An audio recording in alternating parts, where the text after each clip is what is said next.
First of all, what do you think the new stadium will do for the club itself, Southend United FC? It'll enable the club to be more sustainable. By adding those additional revenue streams, it means that we won't be reliant on selling our youth products to Man City. And it will mean things like when we give Drew Yearwood a 4-year contract at the age of 17, we might have every chance of actually getting him to see that out. Players can do cold weather training at all times and don't have to have their training regimes interrupted. Most of these football teams are building these new stadiums as a way of generating extra revenue. A lot of clubs that you see going backwards are clubs where they don't have that additional money coming in.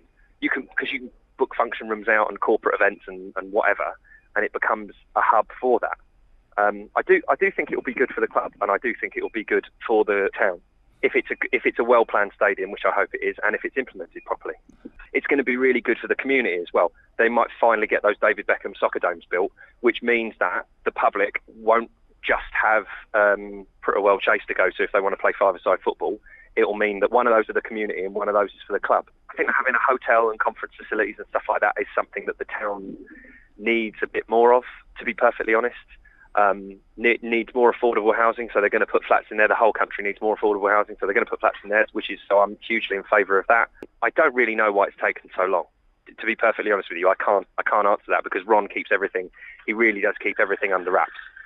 But yeah. I'd like to think that he's doing that because if you get all the planning right and you get the execution right, then it will be sustainable. And I have to have faith that that's what's happening. Roots Hall is not in a good shape. You know, the west stand roof is leaking, toilets need re-plumbing and all sorts of stuff, right? There's a lot of work that needs doing. That's before you even get onto the pitch. But I have to say that that isn't one of my concerns, that the stadium not being built, I don't think that will drive fans away. Do you think overall the new stadium will be a positive or negative thing, both for the club and for the area in general? Positive, yeah, definitely positive, definitely.